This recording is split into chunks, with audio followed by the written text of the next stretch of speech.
5 दिवसीय दीपावली त्योहार की तैयारियों का हर तरफ उल्लास देखा जा रहा है।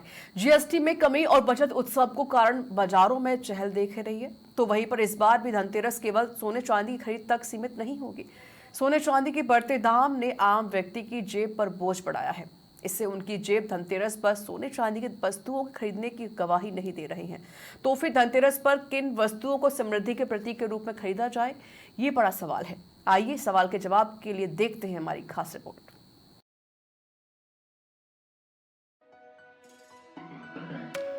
शास्त्रों की माने तो धनतेरस के दिन कुबेर और धर्मंतरी की पूजा का विधान है। एक धन और समृद्धि के देवता हैं तो दूसरे आरोग्य और स्वास्थ्य के प्रतीक। यही कारण है कि आज के आधुनिक दौर में भी धनतेरस को श्रेष्ठ दिन माना गया, जब शरीर और संपदा दोनों की रक्षा की कामना होती है। हालांकि मान्यताओं के बाजार में धनतेरस पर जहां पहले लोग सोना चांदी खरीदना शुभ मानते थे, लेकिन अब बाजार का रुख धीरे धीरे बदल चुका है।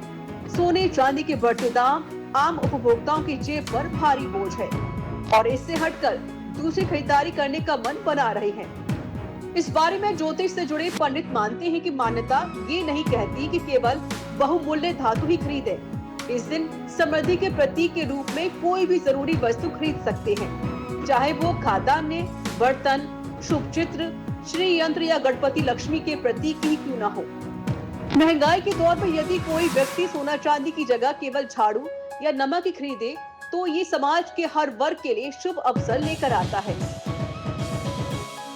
वैसे धनतेरस को लोग चांदी और सोना खरीदते हैं, लेकिन आज का जो समय है उसमें सोना और चांदी बहुत महंगा है। इसलिए आज धनतेरस के दिन लोगों के लिए झाड़ू, नमक, हाथ से बने हुए बर्तन, नमक इसलिए खरीदा जाता है कि जो घर में से जो नेगेटिव ऊर्जा होती है उस नमक के खरीदने से और वो नेगेटिव ऊर्जा हट जाती है।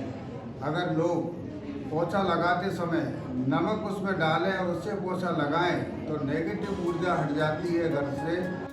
इधर जानकारों के अनुसार धनतेरस का सार ये नहीं है कि कौन कितना महंगा सामान खरीदता है, बल्कि ये है कि हर व्यक्ति नई शुरुआत, स्वच्छता और सुख समृद्धि की भावना के साथ त्योहार मनाने की बात कहता है।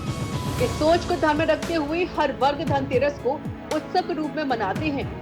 धनतेरस केवल पूजा ही नहीं बल्कि बाजार की रौनक बढ़ाने वाला मौसम भी माना गया है। व्यापारी कहते हैं कि चाहे छोटे आइटम ही खरीदें तो भी बाजार में खरीदारी बनी रहेगी।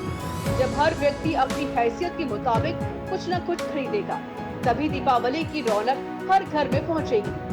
एक दायरा था कि एक छोटी सी चीज, चाहे सिक्का हम लेते थे, वो सिक्का आप देखते थे पहले 200, फिर 500, फिर 600, 800, फिर 1000, और अब अगर हम बात करें तो 2000 के आसपास के रेट हो गए हैं उसके 10 ग्राम के। तो बड़ा मुश्किल है। इसके लिए हमने भी कोशिश की है, सराफा से भी बात की है कि ऐसा नहीं, जो शुद्धता है वो शुद्धता है, लेकिन कई ऐसी चीज़ें जो बाजार के अंदर कुछ अलग से गिफ्ट हैं, उस गिफ्ट को भी देने का चलन इस बार निश्चित तौर पर बढ़ेगा। जिनका बजट कम है वो अलग चीज़ें खरीदेंगे। जहाँ तक मिठाई और स्वीट्स की बात भी करूँ या ड्राई फ्रूट की बात भी करूँ, उस पर भी पैकिंग्स हो गया है।